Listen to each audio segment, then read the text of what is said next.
ദൈവനാമത്തിന് സ്തുതി. ന്യായാധിപന്മാർ 14:6. കർത്താവിന്റെ ആത്മാവ് അവനിൽ ശക്തമായി ആവസിച്ചു.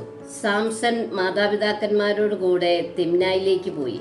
അവിടെ ഒരു മുന്തിരിത്തോപ്പിൽ എത്തിയപ്പോൾ ഒരു സിംഹക്കുട്ടി അവന്റെ നേരെ അലറി വന്നു.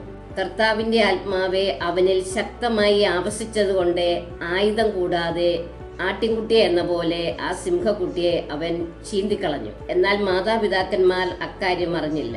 അവർ വീണ്ടും ഒന്നിച്ചു മുമ്പോട്ട് കടന്നു. വഴിമധ്യേ ആ സിംഹത്തിന്റെ ഉടൽ കാണാൻ അവൻ തിരിഞ്ഞു നോക്കി. അപ്പോൾ സിംഹത്തിന്റെ ശരീരത്തിൽ ഒരു തേൻകൂട് അവൻ കാണുകയുണ്ടായി. അവൻ അത് അടർത്തിയെടുത്ത് ഭക്ഷിച്ചുകൊണ്ട് മാതാപിതാക്കൾക്കും കൊടുത്തു. സാംസൺ അവിടെ ഒരു വിവാഹ വിരുന്ന് നടത്തി. യുവാക്കന്മാർ അങ്ങനെ ചെയ്യുക അക്കാലത്ത് പതിവായിരുന്നു. അവനെ കണ്ടപ്പോൾ അവിടുത്തുകാർ 30 പേരെ അവന് തോഴരായി കൊടുത്തു. സാംസൺ അവരോട് ഒരു കടം കഥ പറഞ്ഞു. ഉത്തരം 7 ദിവസത്തിനകം പറഞ്ഞു കഴിഞ്ഞാൽ ഓരോ ചണവസ്ത്രവും വിശേഷ വസ്ത്രവും തരാം. ഉത്തരം പറയാൻ സാധിക്കാതെ വന്നാൽ നിങ്ങൾ 30 ചണവസ്ത്രവും അത്രയും വിശേഷ വസ്ത്രവും എനിക്ക് തരണം. സാംസൺ കടങ്കഥ പറഞ്ഞു. ഭോക്താവിൽ നിന്ന് ഭോജനവും മല്ലനിൽ നിന്ന് മാധുര്യവും പുറപ്പെട്ടു. 3 ദിവസമായിട്ടും കടങ്കഥയുടെ പൊരുൾ അവർക്ക് പിടികിട്ടിയില്ല. അവർ സാംസന്റെ ഭാര്യയെ വശീകരിച്ച് കടങ്കഥയുടെ പൊരുൾ എന്താണെന്ന് മനസ്സിലാക്കി. 7-ാം ദിവസം സൂര്യാസ്തമയത്തിനു മുൻപേ പട്ടണവാസികൾ വന്ന്